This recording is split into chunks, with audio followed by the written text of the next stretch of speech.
This program is presented by University of California Television. Like what you learn? Visit our website or follow us on Facebook and Twitter to keep up with the latest UCTV programs.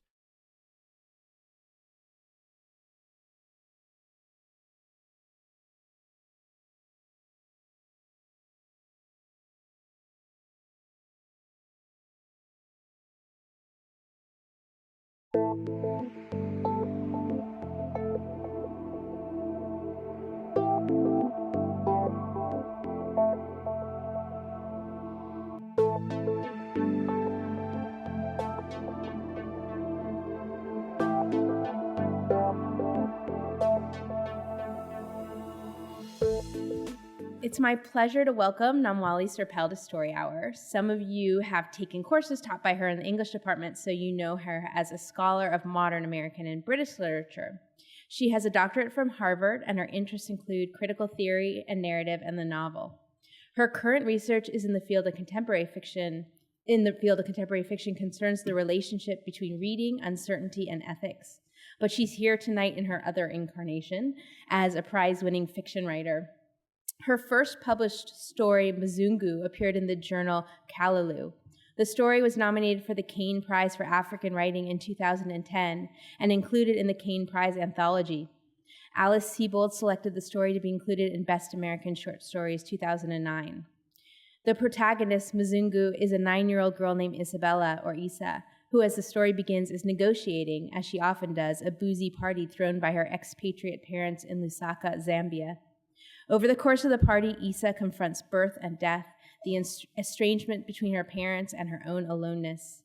In a review, Nilika Jayawardani wrote, Serpell has captured the near-still life of expatriate life, replete with pool, sunburn, cigarettes and beer bottles, and parental oblivion. A servant tells Isa that the Swahili word Mzungu means ghosts, and it's in the understanding of this world that Isa begins to comprehend the realities of race and class. In 2011, Namwali was one of 6 women selected for the prestigious Rona Jaffe Foundation's Writers Awards, a program that identifies and supports women writers of exceptional talent. She used the prize to take a semester off and travel to Zambia, where she was born and lived until she moved with her parents to the United States in 1989. She is currently working on a novel, an epic set over the course of the last century, about 3 Zambian families, black, white, brown, caught in a cycle of desire and retribution. Please join me in welcoming Namwali Serpell.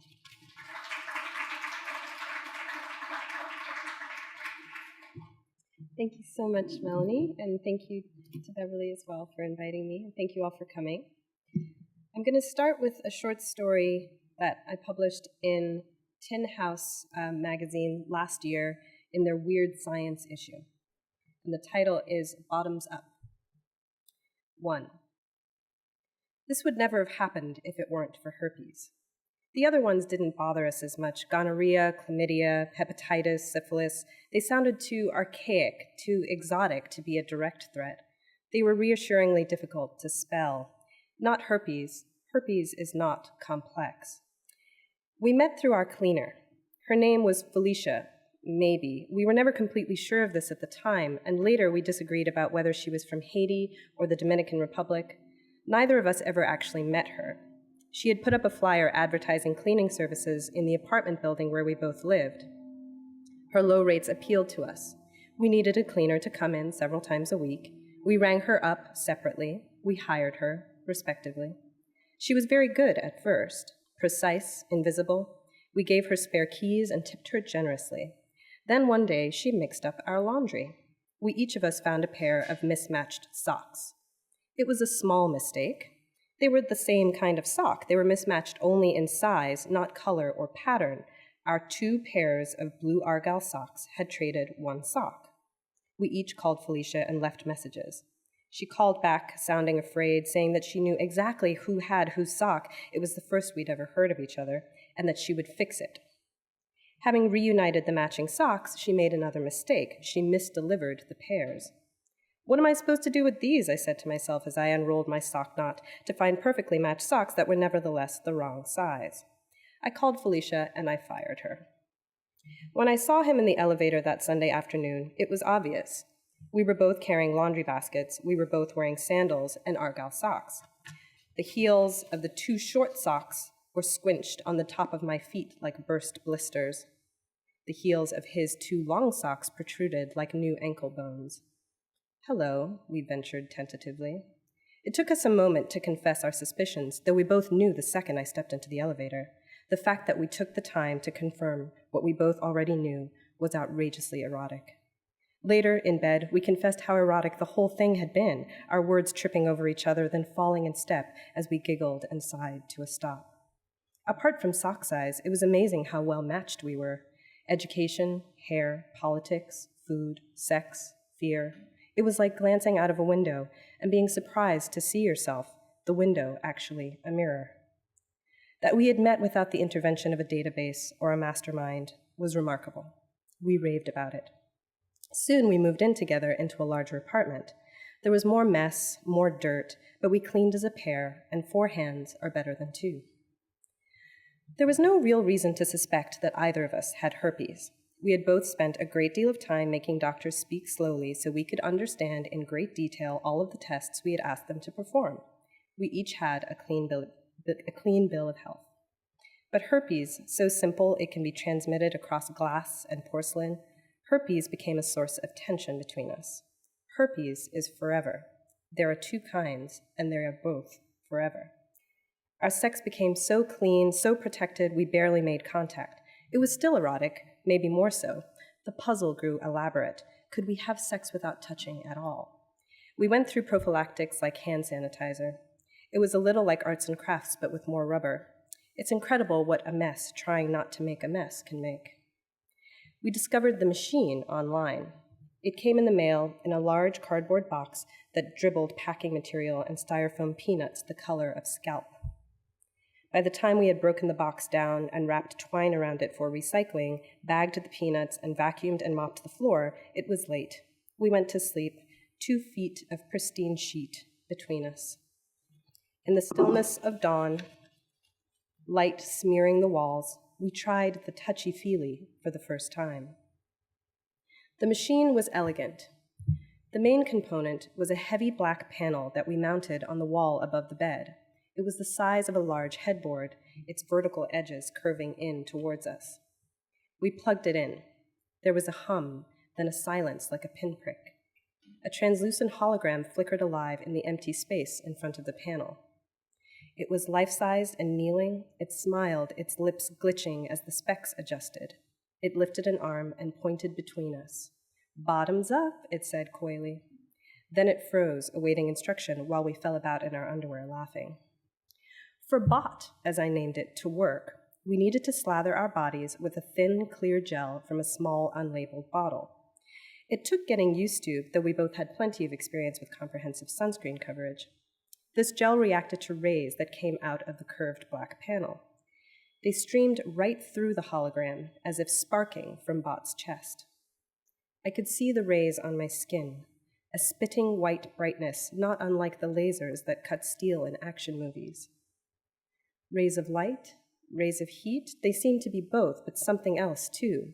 When the rays touched the gel, they made a warm purring on the skin, as if the human touch had been digitized to ideal consistency and pressure, the touch of the perfect masseuse, or of Jesus.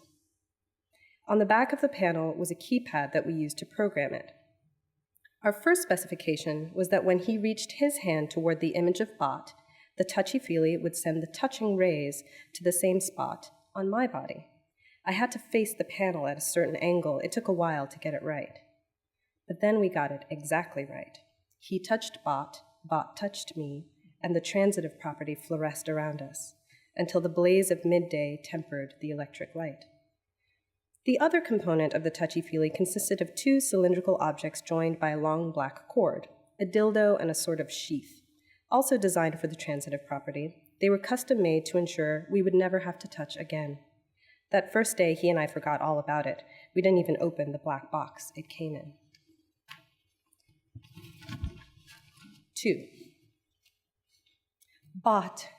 Because of what you said that first day, that pervy pun, bottoms up, you'll always be BOT to me. He called you Rob.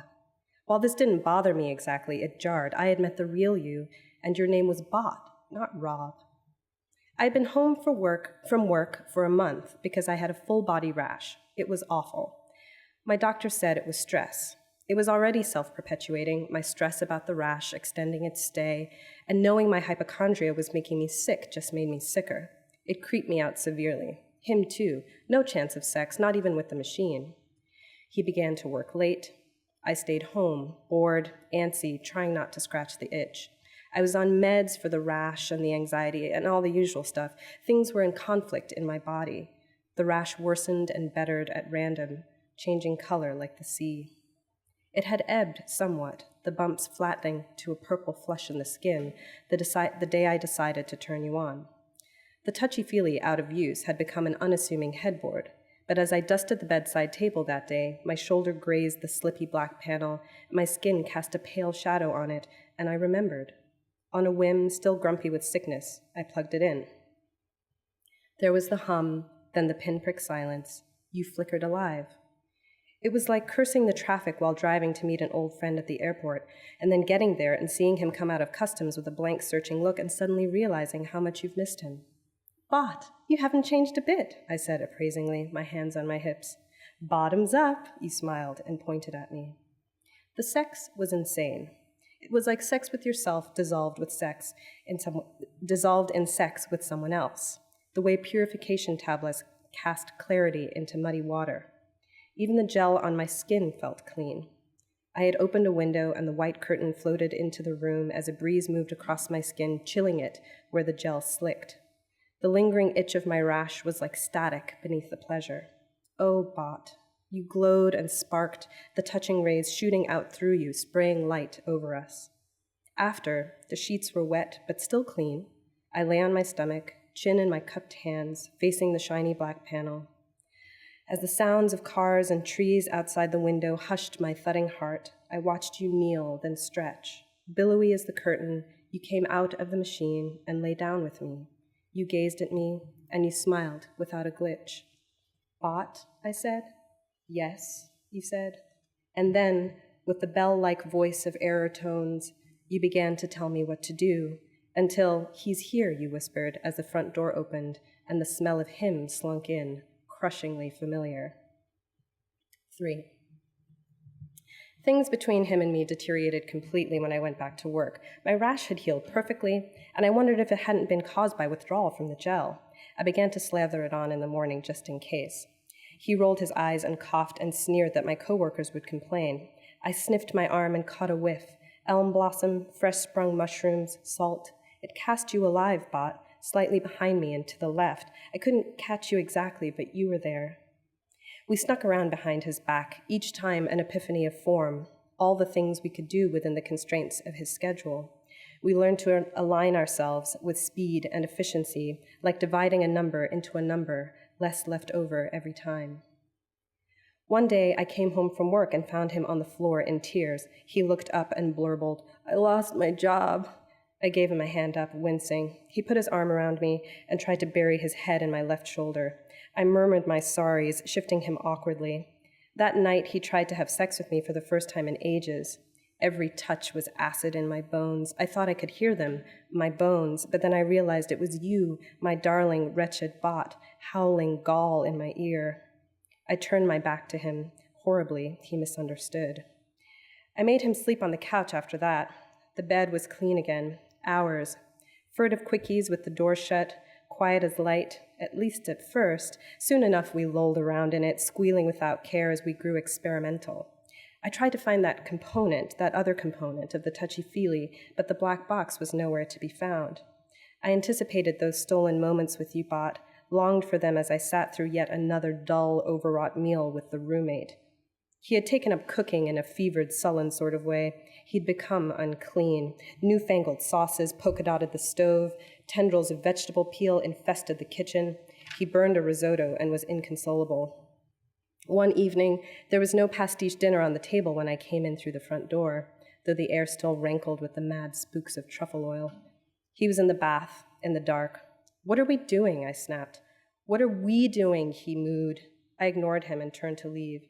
I know what you're doing. With Rob, I see flashes under the door, he yelled. The next day, he was asleep on the couch when I left for work, and he was still there when I came home. As the week went on, suspicious odds and ends collected in the bedroom, a soiled tissue like a wilted flower, a wispy gray halo on the wall around an electrical outlet, a styrofoam peanut the color of scalp, a stain. I found him in the burnt skew light of sunset. He was curled up on the living room floor, facing away from the door, shuddering. I stepped around the naked body and I saw what he'd been up to. The sheath was still on, black against his pale thighs, the cord baroque with tangles. The other end had vanished into his mouth. He gazed up at me with plaintive, jawbreaker eyes. I sighed and dialed 911 on my cell as I went to fetch the kitchen gloves. The dildo had ended up halfway down his throat, which would have been impossible, they said, had it not been tapered and had he not slicked his insides by drinking the slippery gel. The device I'd yanked from him was still on the floor when they arrived. A stretcher wheel got stuck on the cord as they rolled him out. One of the EMTs extracted it, handing it to me with a bored, hassled look. I looked at it in my hands, black and spittled, but as harmless now as a jump rope. I was dirty and tired. I mopped up, washed up, made my way to bed. The headboard was still on, abuzz with a thin vision, skipping like a disc, saying your name over and over, a techno love song, bot, bot, bot. I could see you out of the corner of my left eye, shaking your head. I turned to you with relief, but just before you fled, you took my cold hands in your lightning ones, you looked into my eyes, and you admonished me.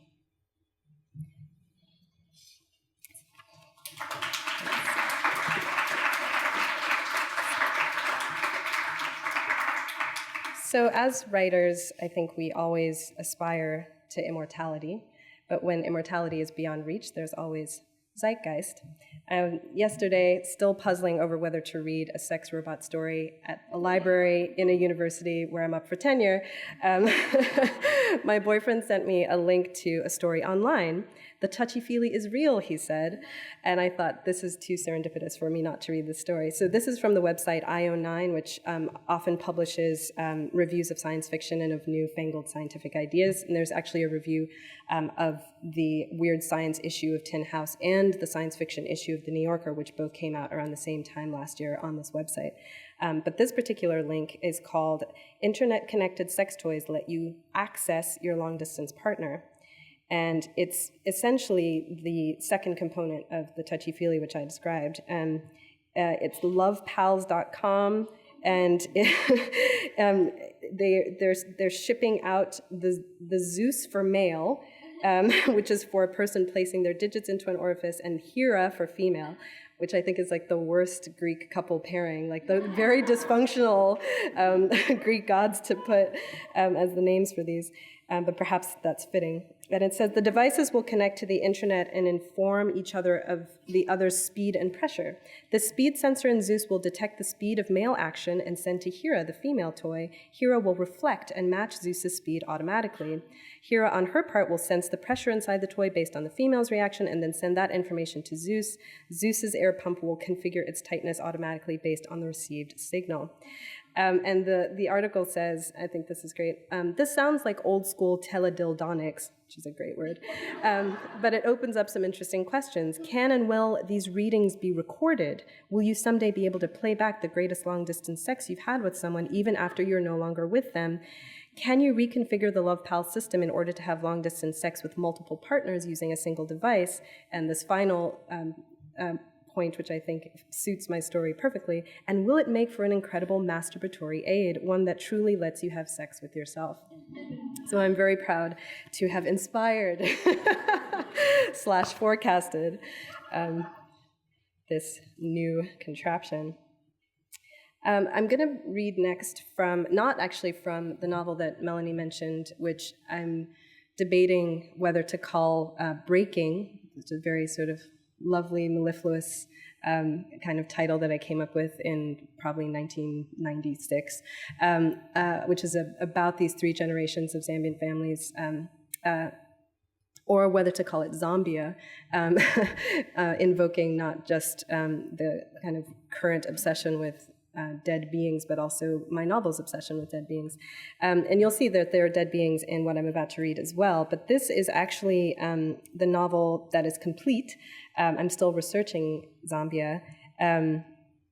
This novel is in draft stage, and I've been revising it for the last few years. And it's been very influenced by my time in Berkeley and in San Francisco.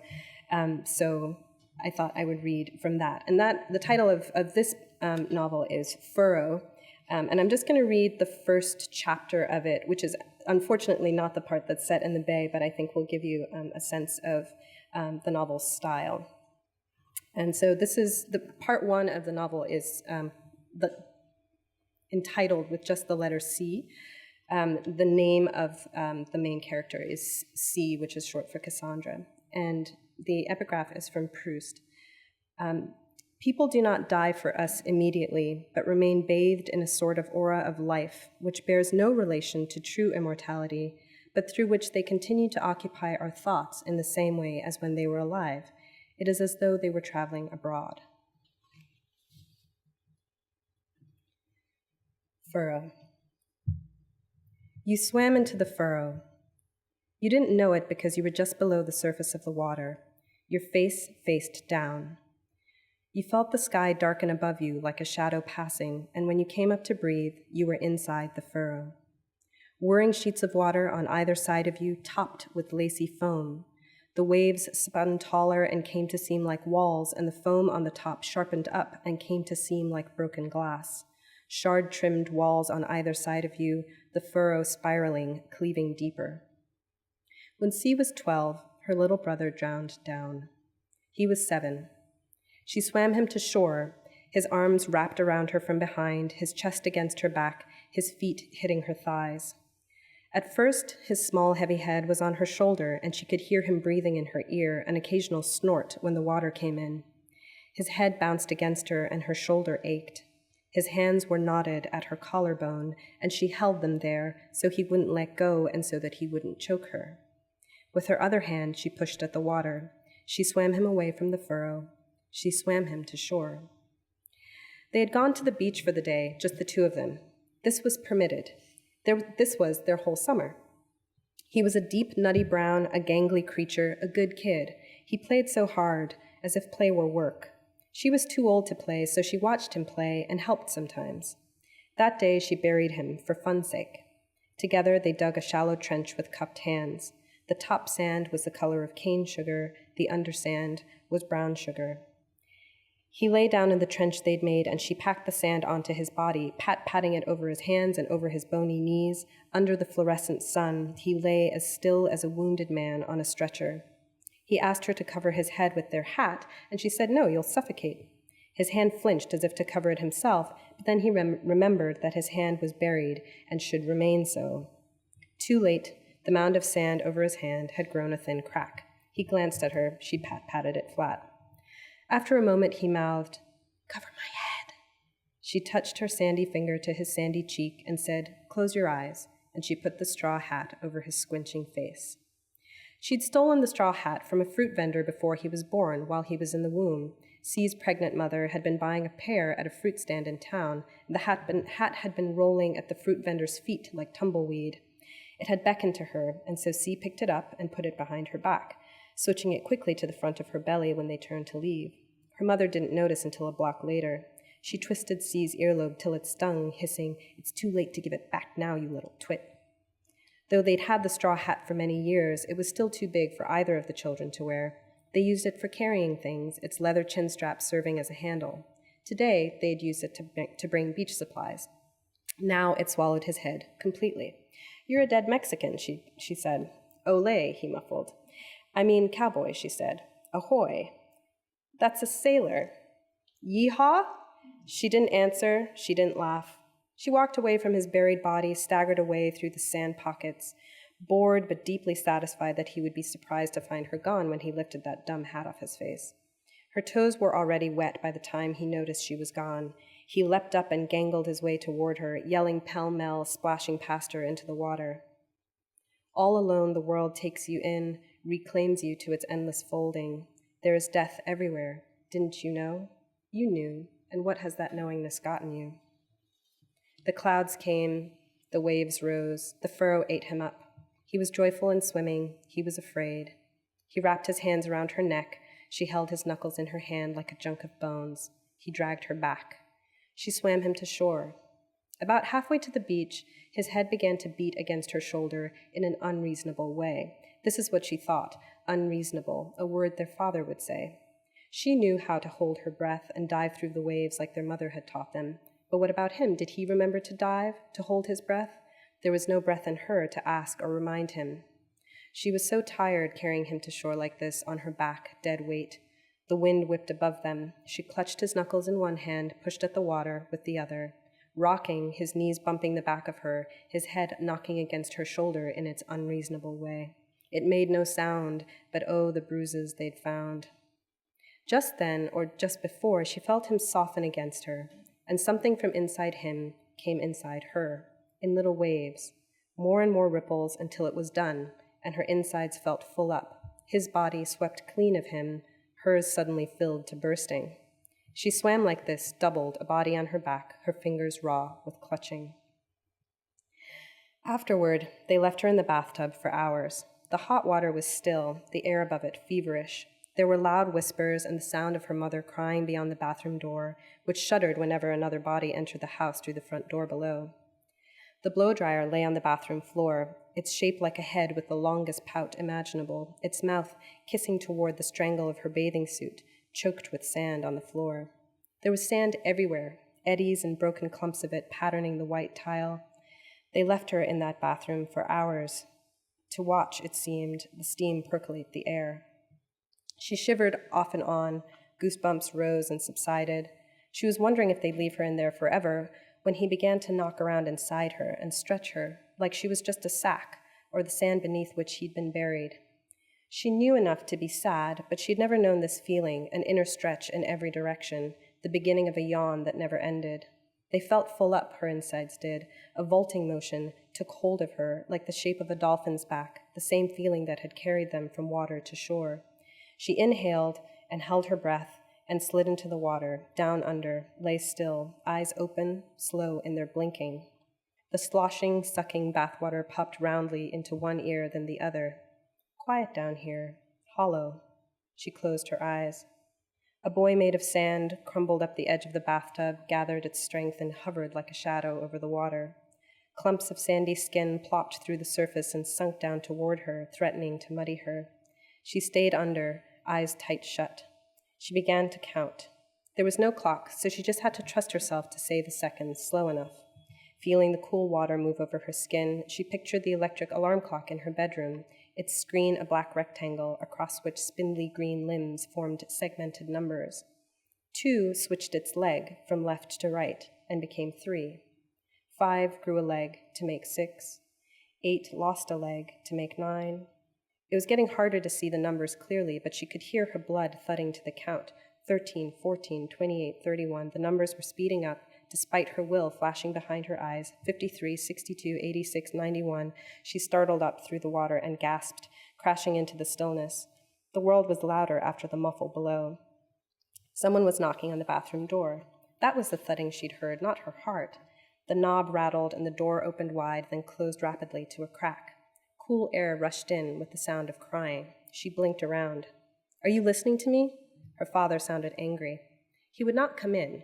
For several months now, he had not entered the bathroom when she was in there.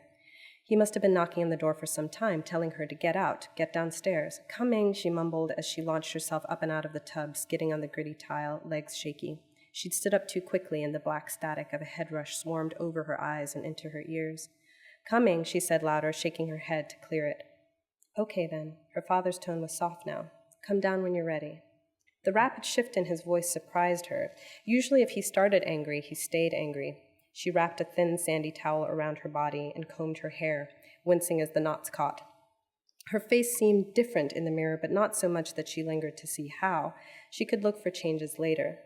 Her eyes felt wrung, her lungs watery and hollow. Her arms ached as she gingerly put on shorts and a t-shirt, dirty ones from the laundry basket. She knew this would be permitted. What wouldn't be? She felt a kind of anticipation. She'd seen their eyes earlier. The corners of her mouth twitched unbearably. She'd been so brave. Just thinking the word made her chest expand. The feeling grew inside her like a soap bubble, delicate, iridescent colors sliding down its surface as it spun. Brave. She felt there must be comfort and admiration and also fear waiting for her downstairs. But those things were not waiting for her, not immediately at least. At the bottom of the stairs, her father waited for her. He stood there, awkward and twitching, which is how he was at most social events, except this wasn't an event, not yet. Her damp feet made brief silhouettes on the dark wood of the stairs as she descended. The sound of her mother crying in the kitchen grew louder with each step. Had her father cried too? She didn't ask, but she took the opportunity, special circumstances, to hug him when she reached the bottom of the staircase. She felled her full weight against him, crushed her nose into his sternum, smelling first the tang of fried food, then the smell they all shared of the detergent their mother used, and finally the particular smell of her father, plain soap, hair oil, pine aftershave. She looked up at him and saw where his one-day bristle vanished darkly into an old scar under his chin. He seemed taken aback by the hug, but he recovered, separating their bodies carefully. He put his hand on her back and guided her into the dining room. A policewoman was sitting at the table. "It's C, isn't it?" "Hello," the policewoman introduced herself. "Why don't you sit down?" Her father slunk back to the door and he leaned against it, his arms crossed high on his chest. C sat down across from the policewoman, her palms pressed against her bare knees. "C, I need to ask some questions. To file a report." C nodded. The window behind the policewoman rattled in the wind. Outside, the sky was still wringing itself, black twisted clouds. The policewoman opened a legal pad, and C turned her hands over and looked at them. Her fingertips were still wrinkled. It always seemed strange to her that skin should grow crannied when too wet, while the ground gets that way when it is too dry, the ruts that carve into them when the sun bakes the water away. "First, I'd like you to tell me what happened today at the beach." This is the story C told. This is the story they would pull from her 1,000 times. Every time, everything about the story was the same. How they'd played and swam, how they always did this, every day they did this, they were allowed, how she had buried him and how he had run into the water ahead of her, how the wind had picked up, the waves had gotten big, and how sudden it all was, how she had seen him disappear into the water, and so she swam to him until he could wrap his arms around her from behind, and how she swam them to shore just until, and then. She woke up on the beach, on her back, sputtering, her throat raw. She felt the water drag at her feet. The sky was still fuming, gunmetal clouds, thunder mumbling in a strangely consistent way. She was confused about how naked she was, her swimsuit tangled in the crevices of her body, the seaweed wrapping around her wrists, the grit of sand and salt disturbing her sense of her skin. She heard voices shouting faintly above the crashing water. Pain, the throbbing in her head and her shoulder, is what finally made her rise halfway up onto her elbows. She cleared the sand from the coves around her eyes. She couldn't get her bearings. She seemed to have washed up into some kind of inlet. There were black stones studding the smooth shore, a trail of them leading to a bristling cluster of rocks. She thought she could see her brother around the corner. When she squinted, she caught a glimpse of a flung form on the sand, naked and obscenely bent. The water tugged at it. Panic began to beat inside, for her, for him, for her, for how apart they were. But exhaustion crowded into her body again, from the crown of her head to her neck and across her back. She dropped back to the ground and closed her eyes. She blinked them open when she heard the voices, a shout. She turned with effort onto her side and sputtered and retched. Water came out, lacy with saliva bubbles. It didn't hurt. It was a relief to see her own spit. She searched for the source of the voices, but saw no one. She turned her gaze to where she had seen him, but now she could only see a single oblong object there, an arm, a leg. It might have been a tree limb. It was being dragged into the water, by the water, reclaimed. She managed to watch it until it disappeared, but she didn't move. She couldn't. When it was gone, she curled on her side and wrapped her arms around her knees, grit, grinding grit, and shut her eyes again. The water crashed and retreated, talking to itself, a hoarse call, a sighing reply. When she opened her eyes again, there were 3 heads blocking the sky above her. One of the heads was a bizarre alien head, too round, she thought. The next thought when she recognized the shape was that if they'd found the straw hat, her brother must indeed be dead. "Where's my brother?" she said, but they looked at each other and shook their heads and shouted into the wind, which ate the words right out of their mouths. She tried again. She would say later that she asked the same question over and over, but maybe they didn't hear or maybe they didn't understand. Miming gestures of politeness, "Can I touch you here?" expressed with delicate contact a questioning look, they lifted her up. She couldn't say how many people carried her, but it felt like it had started as 3 and ended up as 1, sturdy leverage under her shoulders and the backs of her knees. Then there was a tottering, weighted momentum over the sand. Rain pattered her face, and the wind galled. They put her in the back of a car. Her eyes flashed open when they asked where she lived, and she saw the little light in the ceiling, which was a square moon in the thoughts that curled her head as they drove to the address she'd whispered. When they got to her house, she only knew it because she felt the cold come in when the car door opened. The policewoman asked if C needed a Kleenex, but no, C did not need a Kleenex. She asked if C was cold, but no, C was not cold. Then the woman asked her the strangest thing. C, do you know where your brother is? C blinked. Was this woman, pale and plump in the navy and gold uniform that made her seem a badly wrapped gift, asking her about heaven?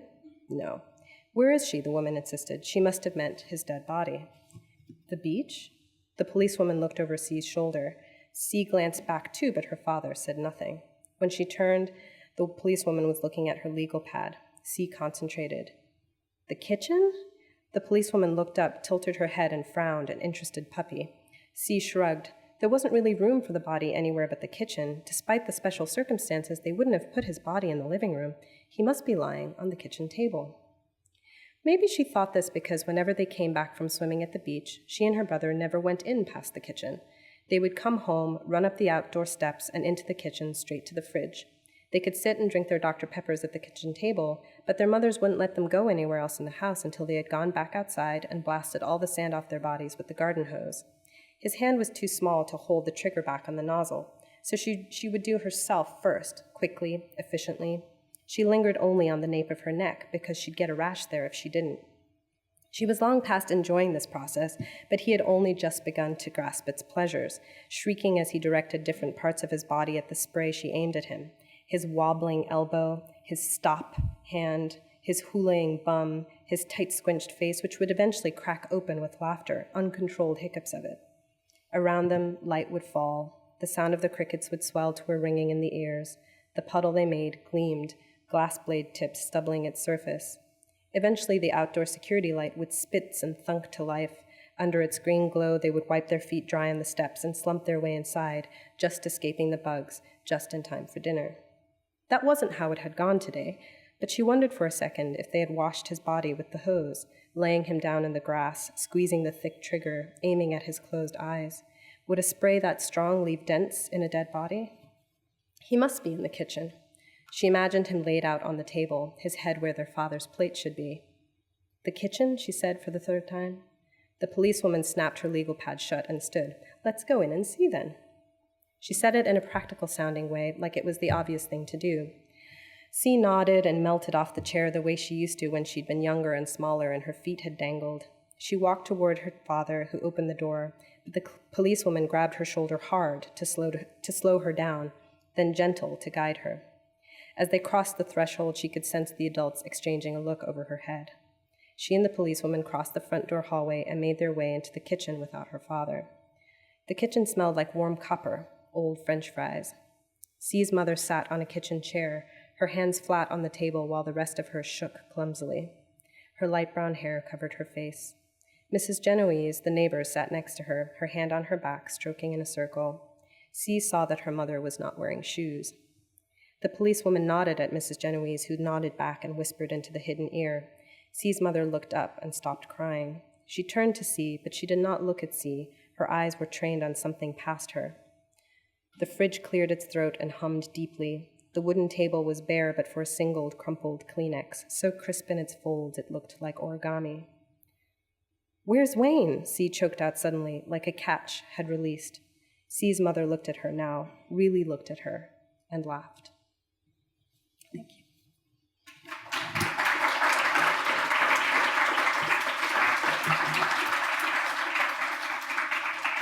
So I guess I'll take questions for the next 10 minutes or so. So one of the things that happens, and I describe this as the rope of the story splitting in two and then joining back and becoming a lasso, endlessly tossed but catching nothing, because the story is the same up until the point that C arrives at home with the 3 strangers.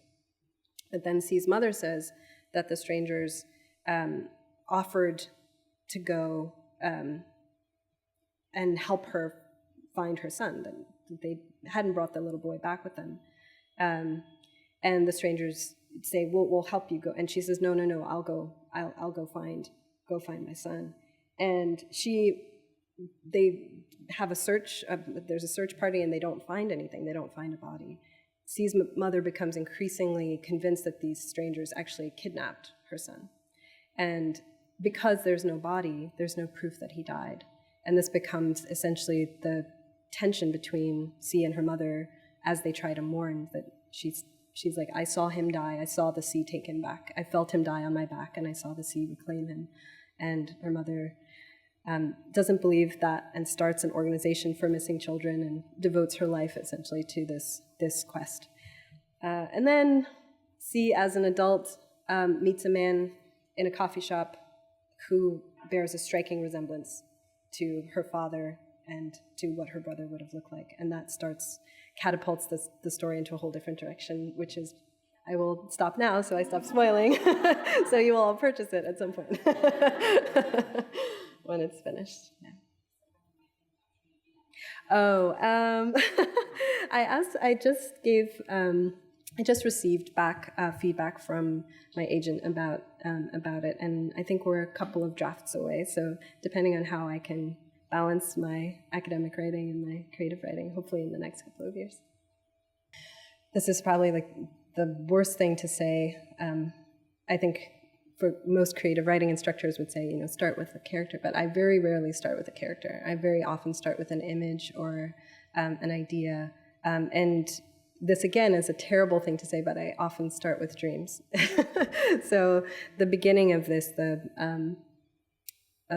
girl holding a little boy on her back while she's swimming was a dream that I had about a month before I got my job at Berkeley, actually. So that's idea came to me later.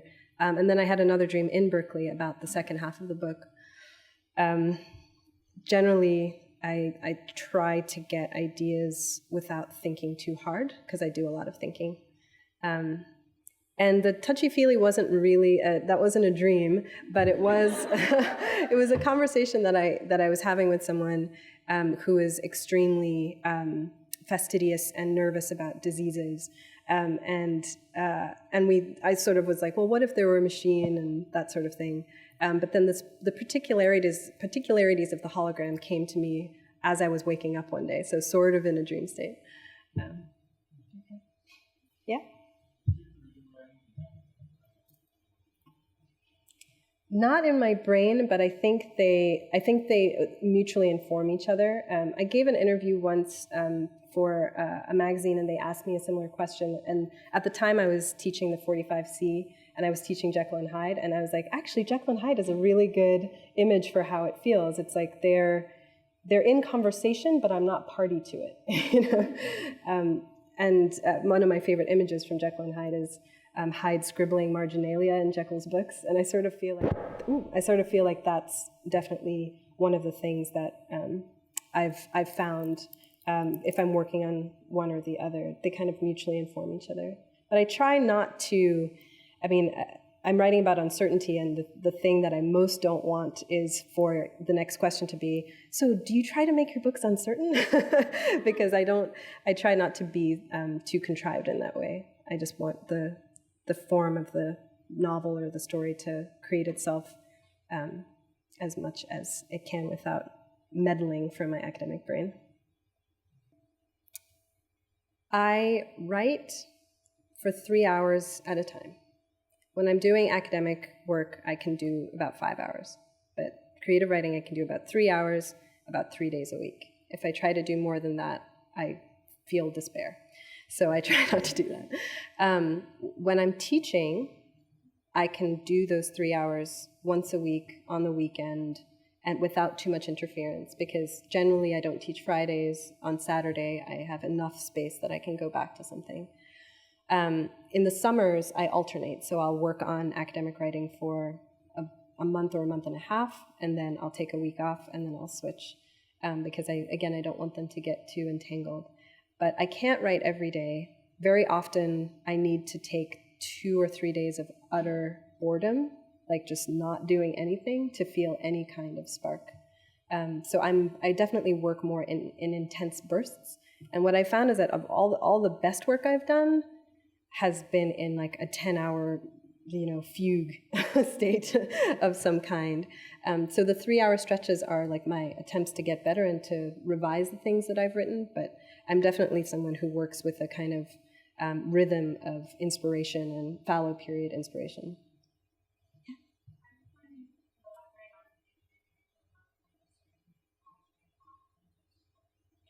Yes, I am. Yeah. It's funny because Muzungu is about a young white girl growing up in Zambia, and I've had people ask me, so is this autobiographical? And I'm like, do you see me? It's autobiographical to the extent that the incident that happens to her where someone calls her Muzungu for the first time and she feels called out as white for the first time happened to my father in villages in Zambia where people would hold up their babies to scare them because their babies had never seen a white person before. This is back in the early days. You probably remember this. But in Bottoms Up, there's definitely, and I only hint at it once, the color of the skin, and that the first-person narrator sees a reflection in the panel that's pale. So they are white characters in my mind, and they are of a very particular class. They have enough money to hire cleaners, etc. They're working professionals with enough time to go to doctors and to be taking lots of medication. So it's definitely a very particular satire. Something that's interesting, though, and I don't know if any of you caught this because it's especially hard when you have a female voice reading the I, but there is no gender marker for the protagonist or for Bot. So Bot or Rob could be a man or a woman, and the I in the story could be a man or a woman as well. So there's some identity politics I'm playing with there, whether it's a heterosexual or homosexual couple. But yeah, there is this very specific, I think, bourgeois sensibility I'm trying to critique.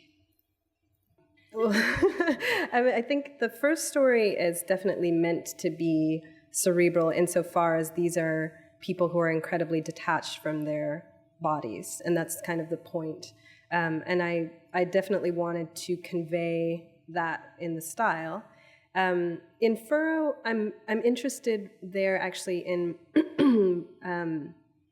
certain kinds of archetypal experiences, like going to the beach and burying your brother under the sand, and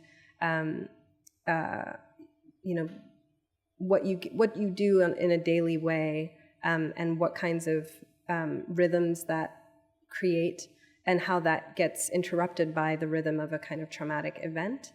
I'm not trying very hard to make that cerebral. So that may be just a fault in the execution. I think that there is a certain amount of effort to make the rhythm of the language do something in that second piece, and there the words that I'm using sort of matter less than the way in which I'm using them, I guess.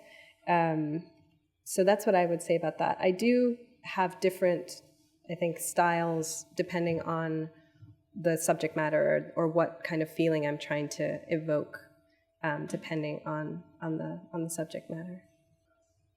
I mean, that's what we all feel, I think, as writers. It's like there's a kind of vision that you get, and you can get a vision wholesale of something, and trying to figure out the means to do it is part of what happens in the revision, I think.